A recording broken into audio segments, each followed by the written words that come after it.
ಕೆಲಸಕ್ಕಾಗಿ ಹೊರಟಿದ್ದ 32 ಜನ ಕೂಲಿ ಕಾರ್ಮಿಕರು ಸಾಗಿಸ್ತಾ ಇದ್ದ ಗೂಡ್ಸ್ ವಾಹನ ಪಲ್ಟಿಯಾದ ಘಟನೆ ಅಥಣಿ ತಾಲೂಕಿನ ಯಂಕಚ್ಚಿ ಗ್ರಾಮದ ಬಳಿ ಜರುಗಿದೆ. ಅಥಣಿ ತಾಲೂಕಿನ ಯಂಕಚ್ಚಿ ಯಲಿಹಡಗಲಿ ರಸ್ತೆ ಮಧ್ಯ ಮಾರ್ಗದಲ್ಲಿ ಕಾರ್ಮಿಕರನ್ನ ಸಾಗಿಸ್ತಾ ಇದ್ದ ಗೂಡ್ಸ್ ವಾಹನ ಪಲ್ಟಿಯಾಗಿದೆ. ಬೆಳಗಾವಿ ಜಿಲ್ಲೆಯ ಅಥಣಿ ತಾಲೂಕಿನ ಸತ್ತಿ ಗ್ರಾಮದಿಂದ ಅರಳಿ ಗ್ರಾಮಕ್ಕೆ ಕೂಲಿ ಕೆಲಸಕ್ಕೆ ತೆರಳುತ್ತಾ ಇದ್ದ ಕಾರ್ಮಿಕರು ವಾಹನದಲ್ಲಿ ಇದ್ದರು. ಈ ವೇಳೆ ವಾಹನದ ಟೈರ್ ಬ್ಲಾಸ್ಟ್ ಆಗಿ ನಿಯಂತ್ರಣ ತಪ್ಪಿ ಪಲ್ಟಿಯಾಗಿದೆ. ಅಪಘಾತದಲ್ಲಿ ಸತ್ತಿ ಗ್ರಾಮದ ಮೂಲದ ಕೂಲಿ ಕಾರ್ಮಿಕರು ಗಾಯಗೊಂಡಿದ್ದಾರೆ. ಸ್ಥಳಕ್ಕೆ ತಕ್ಷಣವೇ 108 ಆಂಬ್ಯುಲೆನ್ಸ್ ಸಿಬ್ಬಂದಿ ಆಗಮಿಸಿ ಗಾಯಾಳುಗಳನ್ನು ರಕ್ಷಿಸಿ ಅಥಣಿಯ ಸಾರ್ವಜನಿಕ ಆಸ್ಪತ್ರೆಗೆ ದಾಖಲಿಸಿದ್ದಾರೆ. ಘಟನೆ ಬಗ್ಗೆ ಮಾಹಿತಿ ನೀಡಿದ ಕೂಡಲೇ ಐಗಳಿ ಪೊಲೀಸರು ಸ್ಥಳಕ್ಕೆ ಭೇಟಿ ಕೊಟ್ಟು ಪರಿಶೀಲನೆ ಮಾಡಿದ್ದಾರೆ.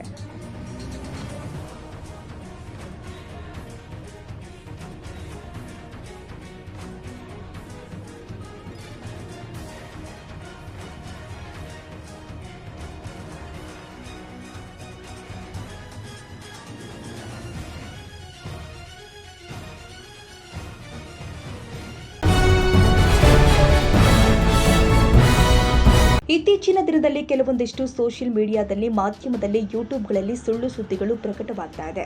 ಅವುಗಳ ನಿಯಂತ್ರಣಕ್ಕೆ ಒಂದು ಕಾನೂನು ಮಾಡಲಾಗಿದೆ ಮತ್ತು ಅವುಗಳ ವಿರುದ್ಧ ಕಾನೂನು ಕ್ರಮ ಕೈಗೊಳ್ಳಲಾಗುತ್ತೆ ಅಂತ ಹುಬ್ಬಳ್ಳಿಯಲ್ಲಿ ಕೆಇಎಂಜೆಎ ಉದ್ಘಾಟಿಸಿ ಮುಖ್ಯಮಂತ್ರಿ ಸಿದ್ದರಾಮಯ್ಯ ಅವರು ಖಡಕ್ ಎಚ್ಚರಿಕೆ ಕೊಟ್ಟಿದ್ದಾರೆ.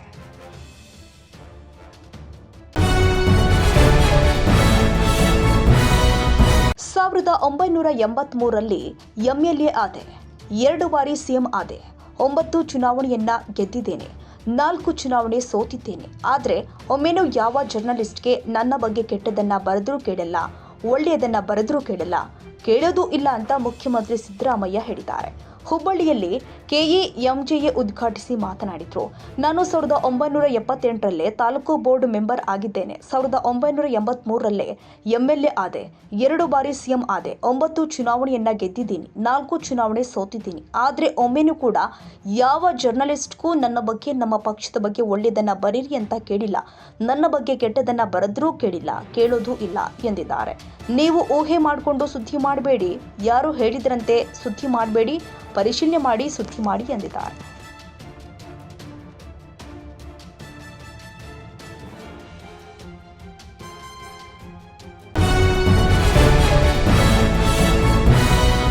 ಸಕಲೇಶಪುರ ತಾಲೂಕಿನ ಹೆಬ್ಬಸಾಲೆ ಗ್ರಾಮ ಪಂಚಾಯಿತಿ ವ್ಯಾಪ್ತಿಯ 6 ಕಂದಾಯ ಗ್ರಾಮಗಳು ಹಾಗೂ 38 ಉಪಗ್ರಾಮದಲ್ಲಿ ಹೊಂಬೆಳಕು ಯೋಜನೆ ಅಡಿಯಲ್ಲಿ ಸ್ವಯಂ ಚಾಲಿತ ಬೀದಿ ದೀಪವನ್ನು ಅಳವಡಿಸುವ ಮಹತ್ವಾಕಾಂಕ್ಷಿ ಕಾಮಗಾರಿಗೆ ಆದೂರು ಕಟ್ಟಾಯ ವಿಧಾನಸಭಾ ಕ್ಷೇತ್ರದ ಶಾಸಕರು ಆಗಿರುವಂತಹ ಶ್ರೀ ಸಿಮೆಂಟ್ ಮಂಚೂರ್ ಅವರು ಭೂಮಿ ಪೂಜೆ ನೆರವೇರಿಸಿದರು.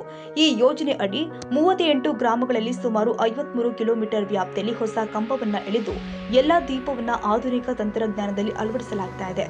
ವಿಶೇಷತೆ ಅಂದ್ರೆ ಇವುಗಳು ಸ್ವಯಂ ಚಾಲಿತ ವ್ಯವಸ್ಥೆಯಲ್ಲಿ ಆನ್ ಮತ್ತು ಆಫ್ ಆಗಲಿದ್ದು ಮಾನವೀಯ ಹಸ್ತಕ್ಷೇಪವಿಲ್ಲದೆ ಕಾರ್ಯನಿರ್ವಹಿಸ್ತಾ ಇದೆ.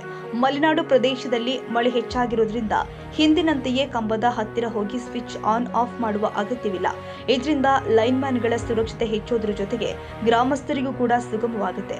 ಅಲ್ಲದೆ ಈ ಗ್ರಾಮದಲ್ಲಿ ಆನೆಯ ಕಾಟ ಹೆಚ್ಚಾಗಿರುವುದರಿಂದ ಕತ್ತಲಲ್ಲಿ ಜನರಿಗೆ ಆತಂಕವಿಲ್ಲದೆ ಸಂಚಾರ ಮಾಡಲು ಈ ತಂತ್ರಜ್ಞಾನ ಬಹಳ ನೆರವಾಗುತ್ತೆ. ಕಾರ್ಯಕ್ರಮದಲ್ಲಿ ಜೆಸ್ಕಾಂ ಅಧಿಕಾರಿಗಳು, ತಾಲೂಕು ಮಟ್ಟದ ಆಡಳಿತ ಅಧಿಕಾರಿಗಳು ಹಾಗೂ ಗ್ರಾಮಸ್ಥರು ಹೆಚ್ಚಿನ ಸಂಖ್ಯೆಯಲ್ಲಿ ಭಾಗವಹಿಸಿದ್ರು. ಗ್ರಾಮಸ್ಥರು ಈ ಯೋಜನೆಯನ್ನು ಹರ್ಷದಿಂದ ಸ್ವಾಗತಿಸಿ ಶಾಸಕರ ದೂರದೃಷ್ಟಿ ಹಾಗೂ ಜನಪರ ಕಾಳಜಿಗೆ ಅಭಿನಂದನೆ ಸಲ್ಲಿಸಿದ್ದಾರೆ. ಶಾಸಕರು ಮಾತನಾಡಿ, ಹೊಂಬೆಳಕು ಯೋಜನೆಯ ಮೂಲಕ ಗ್ರಾಮೀಣ ಪ್ರದೇಶಗಳು ಇನ್ನಷ್ಟು ಸುರಕ್ಷಿತ, ಆಧುನಿಕ ಹಾಗೂ ಅಭಿವೃದ್ಧಿಯ ದಿಕ್ಕಲ್ಲಿ ಮುನ್ನಡೆಸುವ ಗುರಿ ಹೊಂದಿದ್ದೇವೆ. ಜನರ ಸಹಕಾರದೊಂದಿಗೆ ಈ ಪ್ರದೇಶವನ್ನು ಅತ್ಯುತ್ತಮ ದರ್ಜೆಗೆ ತರುವುದರಲ್ಲಿ ಯಾವುದೇ ಸಂದೇಹವಿಲ್ಲ ಎಂದಿದ್ದಾರೆ.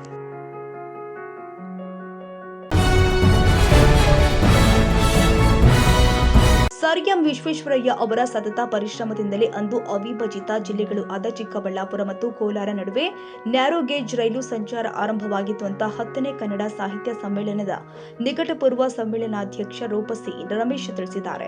ನಗರದ ಸರ್ಕಾರಿ ಪದವಿ ಪೂರ್ವ ಕಾಲೇಜಿನಲ್ಲಿ ಕನ್ನಡ ಸಾಹಿತ್ಯ ಪರಿಷತ್ ಕನ್ನಡ ನಡೆ ಶಾಲೆಗಳ ಕಡೆ ಅಭಿಯಾನದ ಅಡಿ ಆಯೋಜನೆ ಮಾಡಲಾಗಿದ್ದ ಭಾರತ ರತ್ನ ಸರ್ ಎಂ ವಿಶ್ವೇಶ್ವರಯ್ಯ ಜನ್ಮ ದಿನಾಚರಣೆ ಹಾಗೂ ಉತ್ತಮ ಶಿಕ್ಷಕ ಪ್ರಶಸ್ತಿ ಪಡೆದವರಿಗೆ ಸನ್ಮಾನ ಕಾರ್ಯಕ್ರಮದಲ್ಲಿ ಸರ್ ಎಂ ವಿಶ್ವೇಶ್ವರಯ್ಯ ಅವರ ಭಾವಚಿತ್ರಕ್ಕೆ ಪುಷ್ಪ ನಮನ ಸಲ್ಲಿಸಿ ಅವರು ಮಾತನಾಡಿದರು. ವಿಶ್ವೇಶ್ವರಯ್ಯ ಅವರ ಕೊಡುಗೆ ಇಡೀ ಜಗತ್ತಿಗೆ ಇದೆ. ಆದರೆ ಅವರ ಹುಟ್ಟೂರು ಚಿಕ್ಕಬಳ್ಳಾಪುರ ಜಿಲ್ಲೆ, ಆಗಿನ ಕೋಲಾರ ಜಿಲ್ಲೆಗೆ ರೈಲು ಸಂಚಾರ ಇರಲಿಲ್ಲ. ಆ ನೋವು ಅವರನ್ನ ಬಹಳವಾಗಿ ಕಾಡ್ತಾ ಇತ್ತು. ಇಲ್ಲಿ ಯಾವುದೇ ನದಿ ನಾಲೆಗಳು ಇಲ್ಲದ ಕಾರಣ ಅವರು ಬಹಳ ಬೇಸತ್ತಿದ್ರು ಎಂದಿದ್ದಾರೆ. ಕೊನೆಗೆ ಮೈಸೂರು ಮಹಾರಾಜರ ಮನವೊಲಿಸಿ ಅವರ ಹುಟ್ಟಿದ ಊರಿನ ಈ ಭಾಗದಲ್ಲಿ ನ್ಯಾರೋ ಗೇಜ್ ರೈಲು ಸಂಚಾರ ಆರಂಭಿಸಿದ್ರು ಎಂದು ಹೇಳಿದರು. ಕನ್ನಡ ಸಾಹಿತ್ಯ ಪರಿಷತ್ ಅಧ್ಯಕ್ಷ ಪಟೇಲ್ ನಾರಾಯಣಸ್ವಾಮಿ ಅಧ್ಯಕ್ಷತೆ ವಹಿಸಿ ಮಾತನಾಡಿದರು.